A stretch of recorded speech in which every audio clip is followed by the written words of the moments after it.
नमस्कार मित्रों, मैं पंडित प्रशांत शुक्ला बहुत बहुत स्वागत करता हूं आपका आपके इस चैनल पंडित प्रशांत शुक्ला एस्ट्रोलॉजर पर। मित्रों, आज के वीडियो में आप जानेंगे भाव चलित कुंडली को देखना, कुंडली का अध्ययन करने में, कुंडली का एनालिसिस करने में भाव चलित कुंडली का अपना एक अलग महत्व है। क्योंकि भाव चलित कुंडली यदि आप देखना नहीं जानते तो आप फलादेश सही तरीके से नहीं कर सकते, और जब फलादेश सही तरीके से नहीं कर सकते तो ऐसी अवस्था में कई बार आपको अपने सामने वाले व्यक्ति के सामने शर्मिंदा होना पड़ सकता है, जिसकी आप कुंडली का अध्ययन कर रहे हैं। तो आज की वीडियो में हम भाव चलित कुंडली को देखना सीखेंगे, भाव चलित कुंडली की महत्ता समझेंगे। उससे पहले आपसे आग्रह करना चाहता हूं कि यदि आप हमारे चैनल पर पहली बार आए हैं तो हमारे चैनल को सब्सक्राइब कर लीजिए और बेल आइकन का बटन दबा दीजिए, ताकि हमारे द्वारा बनने वाले सभी वीडियोस का नोटिफिकेशन आप तक आसानी से पहुंच सके। और यदि आप अपनी कुंडली का विश्लेषण करवाना चाहते हैं तो आप इस व्हाट्सएप नंबर पर संपर्क कर सकते हैं। मित्रों, भाव चलित कुंडली को देखने के लिए हमारे पास है जन्मांक चक्र, जिसे हम भाव कुंडली बोलते हैं, और भाव चलित कुंडली। भाव चलित कुंडली में कई बार आप देखेंगे कि जन्मांक चक्र में जो ग्रह आपको दिखाई पड़ रहा है वह ग्रह अपने भाव से एक स्थान या तो आगे खिसका होगा या एक स्थान पीछे खिसका होगा या अपने ही स्थान पर होगा। मतलब कुछ ग्रह ऐसे होंगे जिनका स्थान परिवर्तन हुआ होगा, कुछ ग्रह ऐसे होंगे जिनका स्थान परिवर्तन नहीं हुआ होगा। तो अब हम समझेंगे कि इसका मतलब क्या होता है, भाव चलित कुंडली को देखते कैसे हैं, मिलेगा। अब आ जाते हैं अपने प्रश्न नंबर 2 पर, जिसमें ग्रहों के उच्च और नीच को देखने के लिए भाव चलित का किस प्रकार से प्रयोग करते हैं। तो देखिए, जैसे मान लीजिए आपने जन्मांक चक्र में अपने 4 नंबर पर देखा कि गुरु लिखे हुए हैं, तो आप समझे कि गुरु आपका उच्च का है। लेकिन भाव चलित में आने पर यह गुरु ने राशि परिवर्तन कर दिया और यह गुरु 3 नंबर की राशि पर पहुंच गए। अब आप ये समझें कि गुरु आपके उच्च के नहीं रहे तो ये गलत होगा। गुरु आपके उच्च के ही हैं, क्योंकि राशि हमेशा जन्मांग चक्र की ली जाती है। जन्मांग चक्र की राशि 4 है, अर्थात गुरु 4 नंबर पे ही माने जाएंगे। भले ही उन्होंने स्थान परिवर्तन कर लिया, लेकिन गुरु उच्च के ही रहे। अब एक और उदाहरण द्वारा समझते हैं। मान लीजिए कि आपके जन्मांक चक्र में मंगल इस घर में बैठे हुए हैं, ठीक है। अब मंगल यहाँ पर आने पर, भाव चलित में आने पर, ये मंगल अष्टम भाव में 10 नंबर की राशि पर आ गए।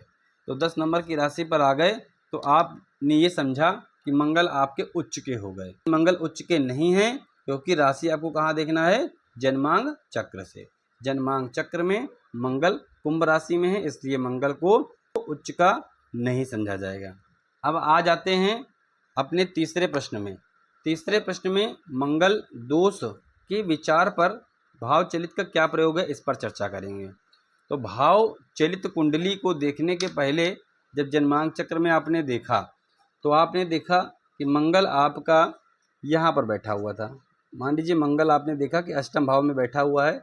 प्रथम दृष्टया देखने पर आपने कहा कि ये जो जातक है वह मांगलिक है, क्योंकि मंगल बैठा हुआ है अष्टम भाव में। लेकिन भाव चलित में आने पर देखा तो मंगल ने अपना स्थान परिवर्तन कर दिया और मंगल पहुंच गया नवम भाव में। तो जिसे हम मांगलिक मान रहे थे वह अब मंगल दोष उसका बहुत कम रहा, बहुत न्यून हो गया। जिसे आप घोर मांगलिक मान रहे थे वह मंगल दोष अब घटकर बहुत ही कम मात्रा में हो गया या ना के बराबर हो गया। एक और उदाहरण द्वारा समझते हैं कि जन्मांक चक्र में मंगल को देखा तो छठे घर में मंगल बैठे हुए हैं, और भाव चलित में आए तो देखा कि वही मंगल पहुंच गए सप्तम भाव में। तो जन्मांक चक्र को देखने पर मंगल दोष नहीं दिखाई पड़ रहा था, लेकिन भाव चलित में आने पर वह मंगल दोष दिखाई देने लगा और ये प्रभावी भी होगा। तो इस प्रकार से हम भाव चलित को देखते हैं। अब आते हैं अपने चौथे प्रश्न पर कि ग्रह की राशि कौन सी माननी चाहिए। तो आप देख रहे हैं कि जन्मांग चक्र में आपके सामने 2 ग्रह लिखे हुए, चंद्रमा और शनि, जो कि धनु राशि पर बैठे हुए हैं। अब आ जाते हैं भाव चलित में। भाव चलित में यही दोनों ग्रह खिसक कर छठे घर में वृश्चिक राशि पर पहुंच गए। तो क्या मानेंगे कि इनकी राशि कौन सी है?